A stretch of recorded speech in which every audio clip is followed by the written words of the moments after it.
Depressiya nədir? Depressiya xəstəliklərin beynəlxalq təsnifatı və DSM üzrə sırf psixiatrik bir pozuntudur, psixiatrik bir xəstəlikdir. Daha detallı desəm, nevrotik xəstəliklər qrupuna, nevrotik pozuntular qrupuna daxil edilir. Depressiya hal-hazırda günümüzdə sıx görülən, daha çox aktual və daha çox populyar bir ifadədir. Hər bir şəxs gündəlik olaraq depressiyadayam, əhvalım yoxdur, keyfim yoxdur deyə ifadələr işlədir. Əslində bugün mən sizə kliniki depressiya haqqında məlumat verəcəyəm. Hansı ki, bu klinik tablo insanlarda xəstəliyə səbəb olur. Bu zaman kliniki əlamətlər 2 həftədən artıq davam edirsə, depressiya diaqnozu təyin edə bilirik. Depressiya ifadəsi hərfi mənada inkar, pressor, sıxılma deməkdir. Depressiyada olan insanları məcazi mənada yaşayan ölü deyə adlandıra bilərik. Çünki bu insanların ruh halı çökmüş, bitkin, üzgün vəziyyətdə olur. Depressiya zamanı yaş faktorlarına nəzər yetirək. Depressiya 5 yaşın üzərində olan kiçik yaşlı uşaqlarda, daha sonraki etaplarda isə 10 yaşın üzərində və yeniyetmələrdə müşahidə oluna bilər. Hətta 60 yaşın üzərində müşahidə olunan depressiyalar vardır. Biz bunlara invalidsion melanxoliya, invalidsion depressiya deyirik. İnvalidsion depressiyanın kliniki gedişatı zamanı psixotik simptomlar müşahidə edilir və müalicəyə daha çətin tabe olur. Depressiya zamanı cinsiyyət özəlliklərinə nəzər yetirdikdə görərik ki, qadınların və kişilərin beyni fərqli fəaliyyət göstərir. Məhz buna görə də depressiya zamanı və stres yaşadıqda kişilər və qadınlar bu hallara qarşı müxtəlif cür reaksiya verirlər. Stres altında və depressiya zamanı qadınlar duyğu ifadəsini danışaraq, ağlayaraq, ətrafı ilə bölüşərək rahatlamağa başlayır və bu zaman qadınlar daha çox qırılmağa meyilli olurlar. Qadınlar depressiya zamanı depressiyanı klassik, tipik formada yaşayırlar. Stres altında və depressiya zamanı kişilər duyğu ifadəsini düşünərək, fikirləşərək, özünə qapanaraq, öz zehinsel sığınağına çəkilərək, öz-özündə götür-qoy edərək keçirirlər. Onlar danışmağı, paylaşmağı sevməzlər və duyğu ifadəsini bu zaman əsəbilik, aqressivlik, şiddət, qəzəb coşmaları ilə, mübahisə etməklə, ətrafı vurub sındırıb dağıtmaqla, qeyri-etik ifadələr işlətməklə göstərərlər. Depressiya zamanı beyin kimyası. Depressiya bir beyin xəstəliyidir. Bəs görəsən, depressiya zamanı beyində hansı neyrofizioloji və neyrokimyasal dəyişikliklər gedir? Gəlin indi isə bunlara nəzər yetirək. Biz bildiyimiz kimi beynin ön bölgəsi, ön payı, yəni alın payı, frontal lob sağ və sol hissədən ibarətdir. Sağ ön bölgə bu həzz və ləzzətə, sol ön bölgə isə acı və kədərdən qaçınmağa yönəlmişdir. Depressiya zamanı sağ və sol ön bölgələr bir-biri ilə uzlaşa bilmir, bir-biri ilə anlaşa bilmir və bunlar arasında vəhdət pozulur. Nəticə etibarilə depressiya zamanı baş beynin MRT görüntüləməsi zamanı beyin funksiyalarını düzgün icra edə bilmir. Biz bildiyimiz kimi beynimiz hüceyrələrlə zəngindir. Tibbi termin olaraq biz həmin hüceyrələrə neyronlar deyirik. Hal-hazırda kağız üzərində bunu izah etməyə çalışacağam. Kağız üzərində göstərdiyim neyronlardır və bu neyronlar bir-biri ilə neyromediatorlar və yaxud da bunlara neyrotransmitterlər deyilir. Qırmızı çəkdiyim həmin bu neyromediator və neyrotransmitterlərdir. Qara çəkdiyim isə bu neyronlardır. Bu neyronlar bir-biri ilə neyromediatorlar və neyrotransmitterlər vasitəsilə əlaqə saxlayır. Həmin bu neyromediatorlara və neyrotransmitterlərə biz hər birimizin tanıdığımız serotonin, xoşbəxtlik hormonu, adrenalin, noradrenalin, buna enerji hormonu, dopamin, həzz hormonu, asetilxolin, yaddaş hormonunu misal gətirə bilərik. Psixiatrik olaraq hər hansısa bir psixi pozuntular, psixi xəstəliklər yaranan zaman bu neyromediatorlar, yəni neyrotransmitterlər, adını sadaladığım serotonin, dopamin, noradrenalin, adrenalin, asetilxolin sintezində və ifrazında pozuntu yaranır, dəyişiklik yaranır və nəticə etibarilə həmin bu neyromediatorların, həmin bu neyrotransmitterlərin sintezində və ifrazında dəyişiklik müşahidə edildikdə bu neyronlar arasında əlaqə yarana bilmir. Nəticə etibarilə artıq patogenetik olaraq psixiatrik xəstəliklər, psixiatrik pozuntular yaranmış olur. Burada da biz depressiya haqqında bəhs edirik. Eyni zamanda qeyd etmək istəyərdim ki, beynimiz sanki bir xəritədir. Hər bir insanda depressiya zamanı beynin elektroensefalogramması müxtəlif cür görülə bilər. Yəni EEG müayinəsi və baş beyin görüntüləmə üsulları sanki bir barmaq izi kimidir. Hər bir şəxsə individualdır və özəldir. EEG müayinəsi, yəni elektroensefalogrammada biz 4 dalğa müşahidə edə bilərik. Birinci alfa dalğalardır. Bunlar orta tezlikli dalğalardır. Normal insanlarda müşahidə edilən dalğalardır. İkincisi beta dalğalar. Bunlar yüksək tezlikli dalğalardır. Üçüncü teta dalğalar. Bunlar sakit, yuxulu, yatmış vəziyyətdə müşahidə edilən dalğalardır. Eyni zamanda hipnoz zamanı qeydə alına bilər. Dördüncü delta dalğalardır. Delta dalğalar uşaqlarda və yaşlı insanlarda demensiya və Alzheimer xəstəliyi zamanı müşahidə edilə bilər. Depressiya zamanı risk faktorları. Birincisi genetik meyillilik. Ailə üzvlərində depressiyanın olması, eyni zamanda həyəcan təşviş pozuntusunun, anksiyetenin olması, bipolar affektiv pozuntunun olması şəxsin depressiyaya meyilli olmasını artırır.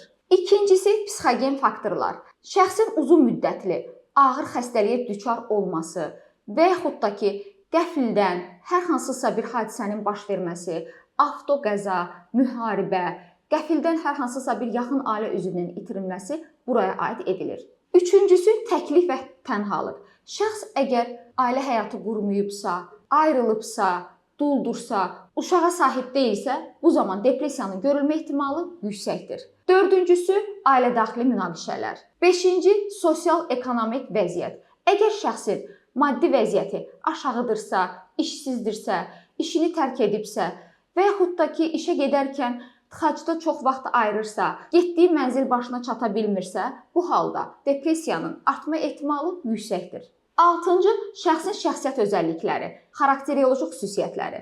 Əgər şəxs mükəmməlliyətçidirsə, titizdirsə, hər şeyi yüz ölçüb bir biçirsə, daha detalçıdırsa, məsuliyyətlidirsə, bu şəxslərdə depressiyanın görülmə ehtimalı yüksəkdir. Yedincisi, şəxsin mütəmadi olaraq alkoqoldan və narkotik maddələrdən istifadə etməsi. Səkkizincisi, şəxsin müxtəlif fiziksel, yəni bədənsəl, somatik xəstəliklərinin olması, bakterial xəstəliklər, viral xəstəliklər, onkoloji xəstəliklər, kardioloji, nevroloji, endokrinoloji xəstəliklər həmin şəxslərdə yanaşı olaraq depressiyanın görülmə ehtimalını artırar. Eyni zamanda vitamin çatışmazlıqları, D vitamini əksikliyi, B12 çatışmazlığı, dəmir defisiti, fol duşusu defisiti şəxsin depressiya riskini artırar. İndi isə gəlin depressiyanın dərəcələri haqqında məlumat verim. Depressiyanın 3 dərəcəsi vardır. Yüngül, orta ağır və ağır. Depressiyanın bir neçə alt tipləri və növləri vardır.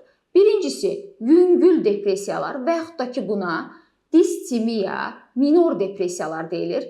Bu depressiyalar zamanı şəxs günün çox hissəsində əhval-ruhiyyəsi aşağı olur. İkincisi, major depressiyalar. Bu zaman depressiyanın klinik əlamətləri get-gedə kəskinləşir, fəsadlaşır, xronikləşir, daha da ağırlaşmış vəziyyətdə olur. Nəticə etibarilə şəxsdə irəliləyən etaplarda intihar düşüncələri, intihar fikirləri, intihar cəhdləri qeydə alınmış olur. Və daha sonralar isə irəlilədikcə psixogen xarakter daşıyır. Yəni şəxsdə sayıqlama ideyaları qeydə alınır. Üçüncüsü, mövsümi depressiyalar. Mövsümi depressiyalar daha çox atipik depressiyanın əlamətlərini özündə birləşdirir. Yəni şəxsdə bu zaman daha çox qidalanmağa meyillilik və gün ərzində yuxululuq müşahidə olunur. Mövsümi depressiyalar payız aylarının sonlarında, yəni qış aylarının əvvəllərində başlayar və yaz aylarının sonlarında, yəni yay aylarının əvvəllərində bitmiş olar. Bəzən isə istisna hallarda yaz aylarının sonları, yay aylarının əvvəllərində başlayar. Dördüncü, maskalanmış depressiya. Bu zaman şəxsdə klinik əlamətlər özünü ön planda fiziksel, yəni bədənsəl, somatik əlamətlərlə ifadə edər. Şəxsdə ürək bulanma, baş gicəllənmə, baş ağrısı, mədə bulantısı, diareya, ishal, bədən ağrıları və digər somatik şikayətlərlə özünü ifadə edər. Arxa planda görülməyən tərəfdə isə ruh düşkünlüyü, enerji potensialının enməsi müşahidə edilə bilər. Beşincisi, tipik və atipik depressiyalar vardır. Bugün mən sizə tipik, yəni klassik depressiya haqqında məlumat verəcəyəm.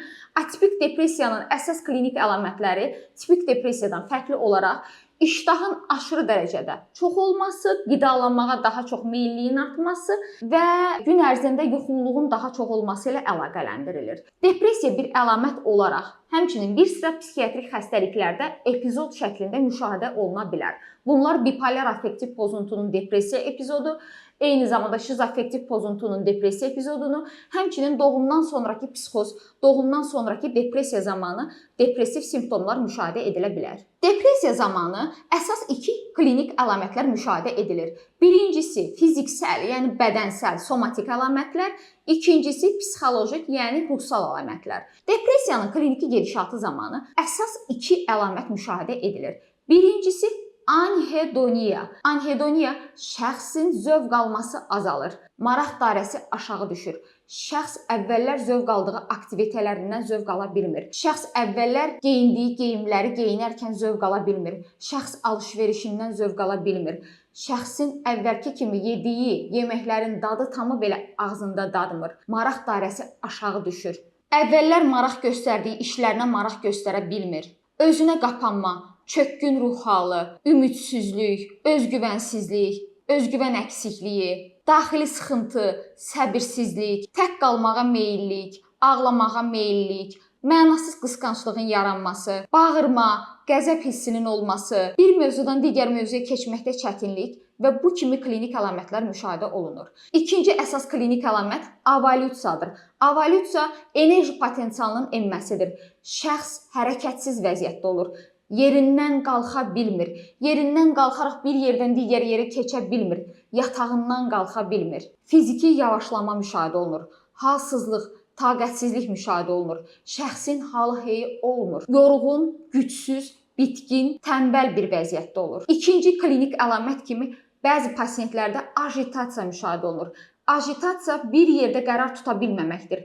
Şəxs oturur, durur, otaqda o başa bu başa gedir. Özünə yer tapa bilmir. İrəliləyən etaplarda bu hallar pasientlərdə rutin həyatını pozur, həyat keyfiyyətini aşağı salır, funksionallığını azaldır, əmək qabiliyyətini, iş qabiliyyətini aşağı salmış olur. Depressiyanın digər bir əlaməti kimi yuxu pozuntusudur. Klassik, yəni tipik depressiyada şəxsdə yuxusuzluq müşahidə edilir. Atipik depressiyada isə şəxsdə gün ərzində aşırı dərəcəli yuxululuq müşahidə olunur. Şəxsin beynində daimi olaraq əsassız, səbəbsiz, hər hansısa bir təhlükə olmadan öz yaxın ailə üzvlərinin və övladının başına hər hansısa bir bədbəxt və pis hadisə gələcəyi qorxuları yaşayır. Şəxsdə bu zaman həyəcan, qorxu, təşviş, təlaş, narahatlıq, gərginlik yaranmağa başlayır və bu narahat düşüncələr gün ərzində onun beynində cərəyan edir. Nəticə etibarilə şəxs gecə yatağına uzanarkən, başını yastığına qoyarkən beynində həmin bu narahat düşüncələr cərəyan edir və şəxs belə bir ifadələr işlədir. Pasientlərimin dilindən deyiləcək sözlər deyəcəyim. Doktor, yata bilmirəm. Beynim daim fikirlidir. Beynim yatmır. Və bu zaman şəxs yuxuya getməkdə, yuxunun sürdürülməsində çətinlik çəkir. Yuxuya keçsə belə, həmin bu yuxu etapından narahat və gərgin şəkildə oyanır.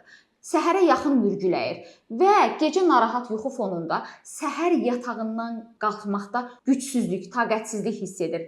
Nəticə etibarilə gecə ərzində baş vermiş narahat yuxu fonunda gün ərzində yuxulu, key, küt, narahat vəziyyətdə olurlar və şəxsin diqqətinin sürdürülməsində, diqqətinin davam etdirilməsində çətinlik çəkir. Diqqətini işinə, dərsinə konsentrasiya etməkdə, cəmləməkdə, toplamaqda çətinlik çəkir. Şəxsdə diqqət defisiti, diqqət dağınıqlığı, diqqət çatışmazlığı formalaşır. Nəticə etibarilə akademik bacarıqları aşağı düşür. Anlama, qavrama, yadda saxlama problemləri yaranır. Düşüncəsi zəifləyir. Eyni zamanda dərsdə və işdə perspektivaları aşağı düşür. Konsentrasiya və adaptasiya pozuntusu yaranır. Bu zaman şəxs ətraf mühitdə cərəyan edən hadisələrə və insanlara adaptasiya oluna bilmir, konsentrasiya oluna bilmir. Nəticə etibarilə şəxs ailədə, ailədaxili münaqişələrə və mübahisələrə meyilli olur. Şəxs əgər işləyən insandırsa, iş yoldaşları ilə, məktəblidirsə, məktəb yoldaşları ilə, tələbədirsə, tələbə yoldaşları ilə münaqişə və mübahisəyə meyilli olur. Ünsiyyəti pozulur və nəticədə bütün İnsanlar həmin şəxsdən uzaqlaşmağa çalışır. Cinsəl problemlər yaranır. Cinsəl istəksizlik, cinsəl zəiflik, cinsəl funksiyaların enməsi müşahidə edilir. Bu zaman qadınlarda estrogenlərin miqdarı azalır, prolaktinin miqdarı artır. Aybaşı pozuntusu, yəni menstrual sikldə pozulma, sonsuzluq, süd vəzlərindən axıntının gəlməsi müşahidə edilir. Kişilərdə isə erkən boşalma, tez boşalma, cinsəl həvəssizlik yaranır. Şəxsin qidalanması pozulur. Tipik, yəni klassik depressiya zamanı şəxsdə iştahsızlıq, qidadan imtina, az yemə halları yaranmağa başlayır. Nəticə etibarilə bir müddətdən sonra şəxsin bədən kütlə indeksi aşağı düşür. Şəxs sürətli arıqlamağa başlayır. İrəliləyən etaplarda şəxsdə anoreksiya, kaheksiya formalaşır. Pasiyentimin dilindən deyiləcək sözlər deyəcəyim. Doktor, yeməyin dadı tamı belə əvvəlki kimi ağzımda dadmır. Atipik depressiya zamanı isə qidalanmada əksinə aşırı dərəcədə iştaha meyilli olur. Şəxs daha çox kalorili, karbohidratlı, zülallı, yağlı qidalarla qidalanmağa meyilli olur. Nəticə etibarilə şəxsdə bədən kütləsinin artması, piylənmə, obez yaranmış olur. Şəxsdə əsəbilik halları müşahidə olunur. Şəxs xırda qıcıqlara qarşı belə yüksək həssaslıqla, yüksək oyanıqlıqla cavab verirlər.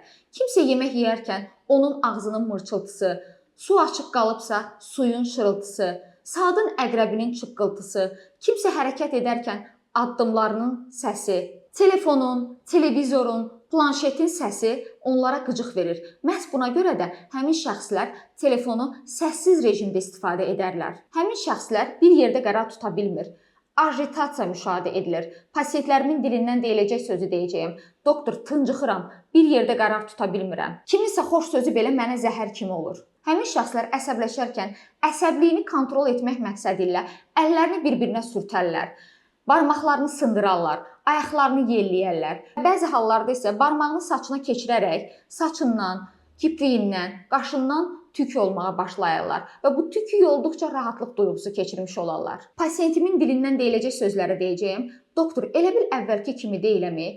Fikrim beynimdə qarışıqdır. Fikrimi demək istəyirəm, sözüm ağzımda yarımçıq qalır. Nə deyəcəyimi unuduram. Nəyi hara qoyduğumu xatırlamıram. Tez-tez əşyaların yerini itirirəm. Əşyanı harda qoyduğumu xatırlaya bilmirəm. Kimsə danışır, gözüm baxır, amma fikrim başqa yerdədir. Həmin şəxslər tez-tez ah çəkərlər. Həmçinin həmin şəxslər daha tez-tez həyatdan gileylənərlər. Ölüb qurtarsaydım canım dincələrdi. Onsuz da bir gün hamımız öləcəyik deyə fikirlər ifadə etmiş olurlar. Tez-tez boğazını qəhər boğur, ağlamaq tutur. Bu zaman şəxsin üz ifadəsi dəyişir. Üzü vahiməli bir baxış alır. Alnı qırışır. Alın nahiyədə köndələn xətlər yaranmağa başlayır. Ağız bucağı aşağıya doğru enir. Göz bəbəkləri genişlənir. Göz alması bərəlir. Rəngi avazıyır. Üzü qızarır. Nəticədə üzü donuq bir baxış alır. Şəxsin nitqi pozulur. Bu zaman nitqində yavaşlama, zəiflik müşahidə olunur. Bəzən nitqi titrəyir, kəkəliyir. Bəzi hallarda isə nitq ümumiyyətlə tormozlanmış olur. Depressiyada olan şəxslərdə hissiyat pozulması yaranmağa başlayır. Bu zaman həmin şəxslərdə əsmə, tərləmə, titrəmə, tremor, üşütmə, soyuma, temperaturanın qalxması, istilik basma, eyni zamanda yuxarı və aşağı ətraflarda uyuşma, keyimə, iynə batırma, qarışqa gəzmə hissiyatı yaranır. Fiziksel, bədənsel, yəni somatik əlamətlərə isə depressiya zamanı hissiyat pozulmalarını misal göstərə bilərik. Digər bir əlamət kimi ağrılar müşahidə olunur. Şəxsin bütün bədən boyunca ağrılar müşahidə olunur.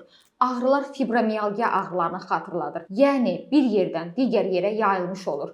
Ağrılar baş ağrıları, başda sıxılma, baş gicəllənmə, məhz buna görə də şəxslər insult olacağını, iflic olacağını, dəli olacağını, bayılacağını, kontrolunu itirəcəyini, yıxılacağını, huşunu itirəcəyini qorxuları yaranır. Bu panik pozuntu ilə depressiv epizodun birlikdə müşahidə olunduğu klinik tablo zamanı görülür. Həmçinin şəxsdə boyun ağrıları, ətraflarında ağrılar müşahidə olunur. Ağrılar sol kürəyə, sol çiynə, sol qola irradiasiya edir. Məhz buna görə də şəxs infarkt olacağı qorxuları yaşamağa başlayır. Bu da eyni ilə panik pozuntu ilə depressiv epizod komorbid formada, yəni birlikdə müşahidə olunduğu tədbirdə pasiyentdə görülə bilər. Pasiyentimin dilindən deyiləcək sözlər deyəcəyim. Doktor, sanki elə bil bütün bədənim sızıldayır. Depressiya zamanı pasientlərdə psixosomatik əlamətlər də müşahidə olunur. Birincisi, ürək-damar sistemi ilə bağlı olaraq pozuntu müşahidə olunur. Bu zaman şəxsin ürək vurğularının sayı artır, ürək sürətli döyünür, ürək çırpıntısı artır, nəbzi sürətlənir, tezləşir, qan damarları daralır, arterial təzyiq artır. Nəticə etibarilə şəxs infarkt olacağı qorxuları yaşamış olur. Pasiyentimin dilindən deyiləcək sözlər deyəcəyəm. Doktor, sanki ürəyin bu dəqiqə ağzımdan çıxacaqdır. Lakin uzun müddətli arterial təzyiqin davamlı olaraq yüksək olması sonda miokard infarktına da gətirib çıxara bilər. Digər bir klinik əlamət tənəffüs sistemi tərəfindən yaranan pozuntulardır. Bu zaman şəxsin tənəffüsü sürətlənir. Şəxs dərindən nəfəs alıb verməyə başlayır. Dərindən nəfəs alıb verdikcə şəxsdə boğulma halları müşahidə olunur. Pasiyentimin dilindən deyiləcək sözlər deyəcəyəm. Doktor, sinəmin üstündə sanki bir qaya oturubdur, daş oturubdur. Dərindən nəfəs alıb verə bilmirəm. Nəfəs aldıqda belə ağciyərlərimə hava çatmır deyə ifadələr işlətmiş olurlar. Digər bir klinik əlamət kimi mədə-bağırsaq pozuntusunun yaranmasıdır. Bu zaman şəxslərdə ağızda quruluq, udqunmada çətinlik, boğazda hər hansısa bir maneənin qalması, nəticə etibarilə bu şəxslər qidalanarkən belə yeməyin yanına bir stakan su qoyarlar. Suyu içməsə udqunmada çətinlik çəkərlər, boğulacağı qorxuları yaranmağa başlayır. Həmçinin mədə nahiyəsində qıcqırma, gəyirmə, qarın boşluğunda köp halları müşahidə olunur. Pasiyentimin dilindən deyiləcək sözlər deyəcəyim. Doktor, qarnım sanki köpmüş şiş vəziyyətdədir. Elə bil hamilə qadınam. Belə bir ifadələr işlədirlər. Şəxslərdə həmçinin bağırsaq fəaliyyəti peristaltikası artır. Bəzən diareya, bəzən qəbizliklə nəticələnir. Məhz buna görə də bəzən bizim pasiyentlər qıcıqlanmış bağırsaq sindromu ilə gastroenteroloqlarda müalicə olmuş olurlar. Lakin uzun müddətli müalicə olunmayan qıcıqlanmış bağırsaq sindromu növbəti etapda irəlilədikcə, xronikləşdikcə mədə xorasına qədər gətirib çıxaran bir pozuntu yaradır. Həmçinin şəxsdə ürək bulanma, qusma, mədə ağrıları müşahidə olunur. Şəxs qıvrılaraq yerində narahat olur. Depressiyadan əziyyət çəkən şəxslər biz psixiatra müraciət edənə qədər eyni qədər müxtəlif ixtisaslı həkimlərə müraciət etmiş olurlar. Və biz psixiatrın qəbuluna gələrkən əllərində bir sıra müayinə kağızları ilə müraciət etmiş olurlar. Baş beyinə uyğun olaraq baş beyin MRT müayinəsi, KT müayinəsi, EEG müayinəsi, ürəyə uyğun olaraq exo müayinəsi, EKG müayinəsi, damarların Doppler müayinəsi, həmçinin mədə-bağırsaq sistemi ilə əlaqədar olaraq rentgen müayinəsi, KT müayinəsi, MRT müayinəsi, ultrasəs müayinəsindən keçmiş olurlar. Həmçinin bir sıra laborator analizlərdən və metabolik testlərdən keçmiş olurlar. Həkim bunları söylədikdə ki, sənin hər hansısa bir ciddi xəstəliyin yoxdur. Bu psixoloji bir haldır. Pasiyentimin dilindən deyiləcək sözlər deyəcəyim. Müayinəmə gələrkən belə bir ifadələr işlədirlər. Doktor, mənim dərdimin çarəsi tapılmadı. Məni heç kəs başa düşə bilmir. Depressiv epizodun residivləşməsi, təkrarlanması. Depressiv epizod hansı hallarda təkrarlana bilər? Gəlin indi isə bunlara nəzər yetirək. Əgər şəxs 60 yaşın üzərindədirsə, depressiyanın təkrarlanma ehtimalı yüksəkdir. Genetik faktorların olması. Genetik faktorlar dedikdə ailə üzvlərində, yaxın qohumlarında depressiv pozuntu varsa, bu şəxsdə depressiyanın sağalması ləngiyə bilər və yenidən təkrarlanma ehtimalı ola bilər. Şəxsin xəstəlik anamnezində həyəcan təşviş pozuntusunun, yəni anksiyetenin, panik pozuntunun və ya ailə üzvlərində depressiv epizodun olması, təkrarlanan stres faktorlarının olması, həmçinin şəxsin mütəmadi olaraq alkoqol və narkotik maddələrdən istifadə etməsi, zərərli vərdişlərinin olması, tam yaxşılaşma olmadan dərman preparatlarının vaxtından əvvəl kəsilməsi, müalicədə dərhal irəliləyiş gördükdən sonra həkim nəzarəti olmadan özbaşına dərhal dərman preparatlarının kəsilməsi, eyni zamanda uzun müddət müalicəyə çətin tabe olan depressiyaların olması, təkrarlanan depressiyaların olması, müxtəlif ixtisaslı həkimlər tərəfindən uzun müddətli depressiyanın müalicə olması, depressiyanın növünə və xarakterinə uyğun olmayan, xəstəliyə uyğun dozalanmayan dərman preparatlarının təyin edilməsi, yəni buraya kiçik dozalarda uzun müddətli antidepressantların verilməsi depressiyanın residivləşməsinə səbəb ola bilər. Həmçinin həkim təyinatı olmadan öz başına qonşunun, qohumun istifadə etdiyi müxtəlif dərman preparatlarından, əsəb sakitləşdirici dərmanlardan istifadə etməsi, aptekin tövsiyəsi ilə müxtəlif dərman preparatlarından istifadə etməsi. Bu hallar depressiyanın təkrarlanmasına təkan verə bilər.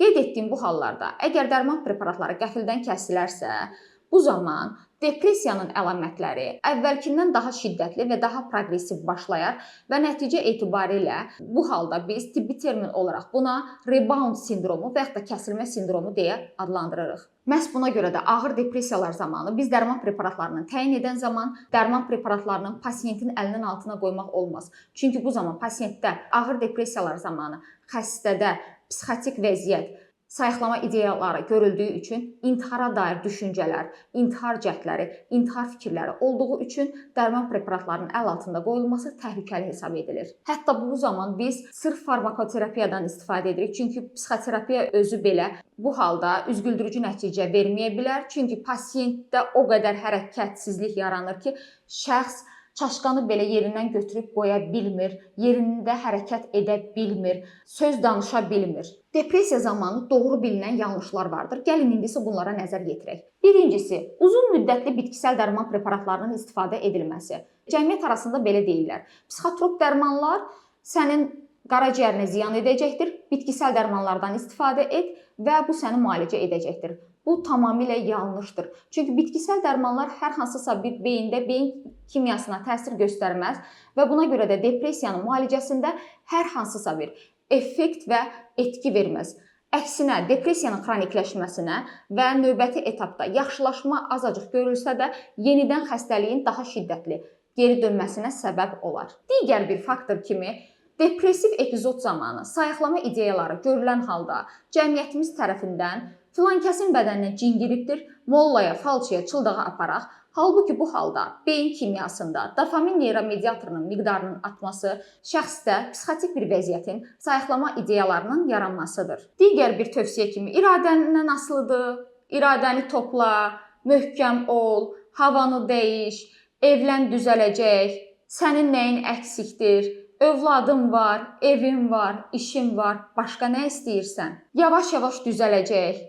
Başına çox yerləşdirmə, ye, iç, gəz düzələcək, özün-özünün həkimin ol kimi ifadələrin işlədilməsi depressiv epizodu, depressiya xəstəliyi olan insanlarda bu kimi ifadələrin işlənməsi depressiya xəstəliyi olan insanlarda daha da narahatçılığı artırar və nəticədə kimsə tərəfindən onların anlaşılmadığını, başa düşülmədiyini və dərdinin çarəsini tapılmadığını düşünərlər. Depressiya xəstəliyinin diaqnozu. Depressiya psixiatrik bir xəstəlik olduğu üçün diaqnozu sırf həkim psixiatr tərəfindən təyin edilir. Və qeyd etdiyim bütün bu klinik əlamətlərin 15 gün ərzində bir neçəsinin olması depressiya xəstəliyi diaqnozunun qoyulmasına əsas verir. Depressiyanın diferensial diaqnostikası bir neçə xəstəliklərlə aparıla bilər. Bəzən bizim müraciət etmiş pasiyentlər panik atak, panik pozuntu, həyəcan təşviş pozuntusu, yəni anksiyete bu kimi xəstəliklərlə diaqnozlar adı altında müraciət etmiş olurlar. Əslində pasiyentin müayinəsi zamanı pasiyentdə həmin bu xəstəliklərin deyil, altda yatan səbəb kimi depressiv epizodun olmasını müayinə etapında aşkarlamış oluruq. Depressiya xəstəliyinin müalicəsi. Gəlin indi isə bunlara aydınlıq gətirək. Depressiya xəstəliyi iki istiqamətdə müalicə olunur. Birincisi psixoterapiya, ikincisi farmakoterapiya, yəni dərman müalicəsi. Psixoterapiya depressiyanın yüngül formalarında daha effektivdir. Çünki ağır dərəcədə depressiya olduqda, major depressiyalar zamanı şəxsin halı hey olub belə danışa bilmir, ağzını belə aça bilmir, hansısa əşyanı bir yerdən digər yerə qoya bilmir. Bu halda psixoterapiya effektsizdir və bu zaman yalnız farmakoterapiyadan, yəni dərman müalicəsindən istifadə edilir. Farmakoterapiya, yəni dərman müalicəsi. Farmakoterapiya, dərman müalicəsi dedikdə ilk seçim preparatı antidepressantlardır. Antidepressant sözündə depressiya ifadəsi olduğuna görə bəzən düşünülür ki, antidepressantlar tək depressiya xəstəliyinin müalicəsində istifadə edilir. Lakin bu belə deyildir. Antidepressantlar bir sıra somatik və psixiatrik xəstəliklərin müalicəsində tətbiq edilən dərman preparatlarıdır. Bu zaman antidepressantlar depressiyanın növünə, xarakterinə, şiddətinə, xronikidir yoxsa xroniki deyildir, yanaşı hər hansısa bir xəstəliyin olub-olmamasına uyğun olaraq təyin edilir. Antidepressantların isə bu zaman yeni nəsil və yaxud da ki, köhnə nəsil olmasına nəzərə alınmalıdır və ona uyğun olaraq antidepressantlar, qeyd etdiyim bu trapez formada olan diaqramda bunu ifadə etmək istəyərdim. İlk növbədə depressiyanın klinik tablosu şiddətlidir, əlamətləri yüksəkdir. Bu zaman biz antidepressantlara başlayan zaman antidepressantları az-az olmaqla artıraraq gün, həftə və ay ərzində antidepressantların növündən asılı olaraq artıraraq bir ayında terapevtik dozaya çatdıra bilirik və daha sonra pasientdə 1-3 ayında depressiyanın bir sıra klinik əlamətləri azalmış olur. Şəxs özündə xeyli yaxşılaşma hiss etmiş olur. Artıq bu vəziyyəti 6 ay müddətində terapevtik dozada saxlamış oluruq. Və 6 ayından sonra əgər bu ilkin depressiyadırsa, ilkin depressiv epizoddursa, 8 ayına doğru irəliləyərək daha sonra antidepressantın dozası başladığımız şəkildə olmaqla yavaş-yavaş gün, həftə və ay ərzində azaldılaraq kəsilir.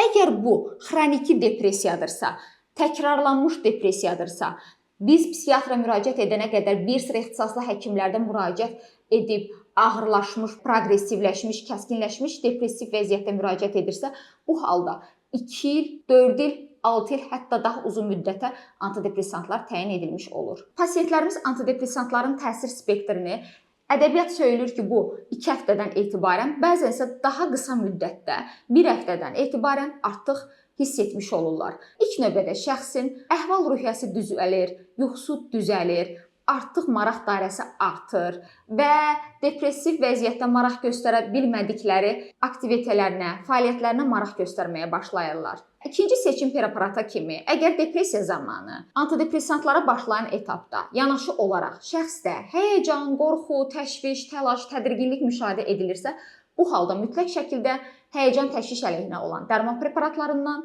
yəni anksiolitiklərdən, trankvilizatorlardan, yəni benzodiazepin qrupu dərman preparatlarından istifadə edirik. Bu dərman preparatlarının təsiri 15-20 dəqiqədən etibarən başlayar və şəxsə individual olaraq 1 ayına qədər, bəzən 2 ayına qədər tətbiq edə bilərik. Lakin həkim nəzarəti altında bəzi xəstəliklər zamanı daha uzun müddətə də təyin edə bilirik. Üçüncü seçim preparatı kimi antipsixotiklər və neyroleptiklərdir. Əgər depressiya zamanı şəxsdə psixotik bir vəziyyət yaranmışsa, sayıqlama ideyaları yaranmışsa, major depressiyadırsa, yəni psixotik əlamətlərlə müşahidə olunan depressiya görülürsə və şəxsdə intihar fikirləri, intihar düşüncələri, intihar cəhdləri, intihar girişimləri müşahidə olunmuşsa, bu halda mütləq antipsixotiklərdən, yəni neyroleptiklərdən istifadə edilir. Dördüncü seçim preparatı kimi əhval-ruhiyyə stabilizatorlarıdır. Əgər depressiyada şəxsdə gün ərzində əhval-ruhiyyəsi aşağı dərəcədə dalğalanırsa, günün bir yarısında əhval-ruhiyyəsi yüksək, digər bir yarısında isə çox enik çökkün vəziyyətdə olursa, bu halda əhval-ruhiyyə stabilizatorlarından istifadə edilir. 5-ci qrup dərman olaraq müxtəlif dərman preparatları burada istifadə olunar. Antikonvulsantlar, antihistamin, eyni zamanda beta blokatorları burada qeyd edə bilərik. Depressiya zamanı tövsiyə olaraq bildirmək istəyərdim. Birincisi, yuxu rejiminə diqqət yetirmək. İkincisi, normal və sağlam qidalarla qidalanmaq. Üçüncüsü, təmiz havada gəzmək. Dördüncüsü, idmanla məşğul olmaq. Beşincisi, zərərli vərdişlərdən, siqaretdən, alkoqoldan, narkotik maddələrdən uzaq olmaq. Altıncısı, sosiallaşmaq, işləmək və insanlarla ünsiyyətdə olmaq. Yeddincisi, internetdən xəstəlik və dərmanla bağlı olaraq məlumatları araşdırmamaq. Bugünkü depressiya mövzusunu pasientlərimin mənə ünvanladığı sözlə sonlandırmaq istəyərdim. Doktor, məni həyata yenidən qaytardınız. Sanki yenidən doğuldum. Sizin psixiatr həkiminiz Doktor Aytən Namazova.